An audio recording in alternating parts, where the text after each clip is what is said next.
Hello बच्चों, कैसे हैं आप सब। आई होप आप सब बहुत अच्छे से होंगे। बेटा एग्ज़ाम टाइम चल रहा है, थोड़ा सा अलर्ट होके पढ़ना शुरू कर दो और फाइनल एग्ज़ाम्स में तो आपको बाजी मारनी है। देखो, आज जो हमारा टॉपिक है अनुच्छेद लेखन की सीरीज़ में हमारा जो टॉपिक है वो है शिक्षा का महत्व। अब ये तो हम सबको पता है कि बिना शिक्षा के व्यक्ति जो है पशु के समान है। अगर व्यक्ति शिक्षित है तो उसमें गुण अपने आप शिक्षा के साथ साथ आते ही आते हैं और उनमें उन गुणों के द्वारा देखा जाता है कि इसमें कितनी तमीज़ है, कौन कितना बदतमीज़ है। वो होता है ना, बोलते हैं पहले के लोग बोलते थे कि मुंह खुलते ही पता चल जाता है कि व्यक्ति अनपढ़ है कि पढ़ा लिखा है। चलो, ये तो हो गया हमारे शिक्षा का महत्व ही हमारी भाषा में। लेकिन आज जो हम अनुच्छेद में क्या पढ़ने वाले हैं ये मैं अभी आपको बताने वाली हूँ। पूरा अनुच्छेद लास्ट टाइम की तरह पैराग्राफ्स में है, लेकिन इस अनुच्छेद में पूरा आप क्या पढ़ेंगे वो मैंने आपको संकेत बिंदु के द्वारा बताया है। शिक्षा जीवन पर्यंत चलने वाली प्रक्रिया है, अर्थात जब बच्चा 2 या 3 साल का होता है उससे लेके युवावस्था में भी, प्रौढ़ावस्था में भी और फिर वृद्धावस्था में भी व्यक्ति जीते जी जब तक जिंदा रहता है कुछ ना कुछ सीखता रहता है, पढ़ता रहता है। माँ जो है प्रथम गुरु है, ये इसका सेकंड पॉइंट होगा। देखो, माँ के जो माँ होती है जब बच्चा गोदी में होता है तब से सिखाना शुरू करती है, और जब माँ बूढ़ी हो जाती है तब तक अपने बच्चे को कुछ ना कुछ सिखाती रहती है, टोका टाकी करती रहती है, अच्छे संस्कार देती है। तो माँ हमारी प्रथम गुरु है। तीसरा पॉइंट है भौतिक जीवन हो या अध्यात्म गुरु, गुरु के बिना ज्ञान जो है असंभव है। अब देखो, स्कूल कॉलेज में जाएंगे तो जो हमारे गुरु होते हैं, टीचर होते हैं, उनके बिना हमें पढ़ाने वाला कोई भी नहीं है। और जब हम अध्यात्म की दृष्टि से देखते हैं तो कहते हैं गुरु बिन भव तारही ना कोई। ये ऐसा आपने सुना होगा कि गुरु के बिना तो भवसागर भी कोई नहीं तार सकता। इसीलिए बोला भी गया है, गुरु गोविंद दो खड़े काके लागे पाए, बलिहारी गुरु आपने गोविंद दियो मिलाए। अर्थात अगर भगवान भी नाराज़ हो जाते हैं तो भगवान को मनाने का रास्ता भी कौन बताते हैं हमें? हमारे गुरु होते हैं, वही बताते हैं। अज्ञान के तम का विनाश करने में गुरु ही समर्थ हैं। सेम बात है, इसमें कोई अलग बात नहीं है कि गुरु के बिना हमारा जो अज्ञान है, हमारी अज्ञानता है, चाहे वो भौतिक शिक्षा में हो या आध्यात्मिक शिक्षा में, हम अपने आप उसको समाप्त नहीं कर सकते, गुरु के बिना संभव नहीं है। फिर देखो, जो नेक्स्ट पैरा होगा उसमें होगा कि शिक्षित होने के क्या लाभ हैं, हमें शिक्षा से क्या लाभ मिलते हैं और आज की शिक्षा का कैसा वो है। और लास्ट में है निष्कर्ष, पूरे उसका निष्कर्ष उसमें क्या निकलता है पूरे अनुच्छेद का। अब शुरू करते हैं, थोड़ा सा अलर्ट हो जाना। शिक्षा जीवन का आधार है, इसके बिना सब बेकार है। ये तो हो गया इसका स्लोगन। जब भी हम कोई निबंध या फिर अनुच्छेद जो है स्लोगन के द्वारा शुरू करते हैं तो उसका एक अच्छा प्लस पॉइंट हो जाता है आपके निबंध का। ठीक, शिक्षा जीवन पर्यंत चलने वाली प्रक्रिया है। माँ प्रथम गुरु है, उसका स्थान तो ईश्वर से भी ऊंचा है।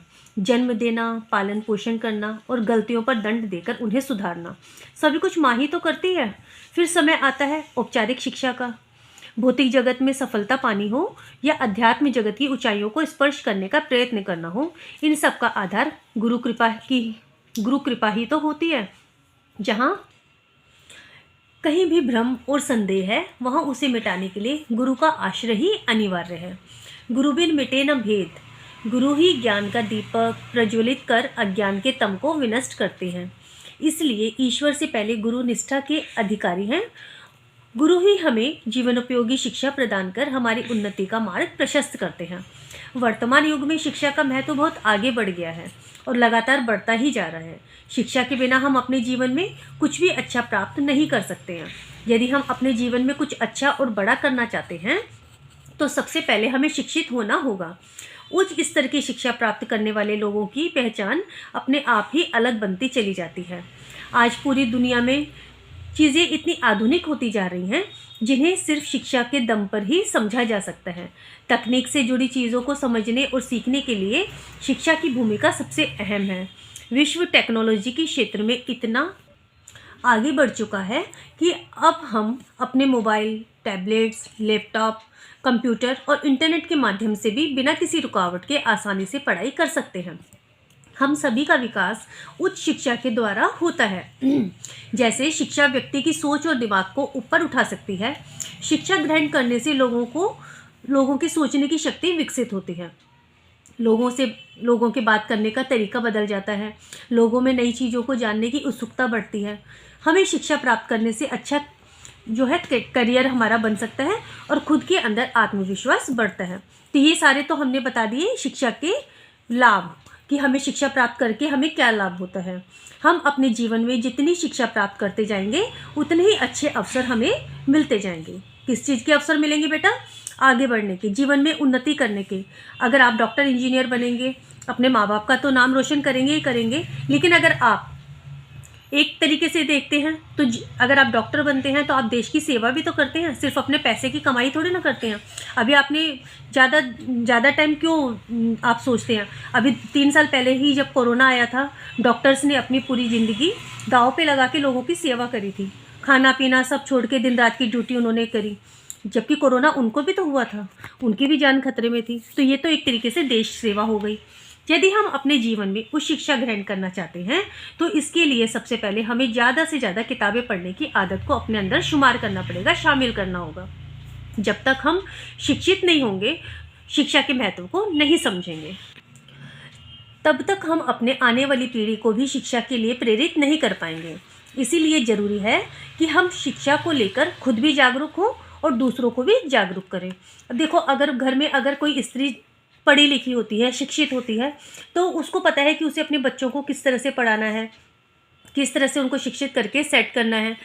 अगर हम अपनी बेटी को पढ़ाते हैं तो वो सिर्फ एक घर को नहीं, जबकि दोनों घरों की जिम्मेदारियों को संभालती है। दोनों घरों में अपने अब माता पिता के घर में जब वो बच्चा लड़की होती है तो अपने छोटे भाई बहनों को शिक्षित करती है, उनको हेल्प करती है, और जब वो अपने ससुराल में चली जाती है तो अपने खुद के बच्चों को शिक्षित करती है।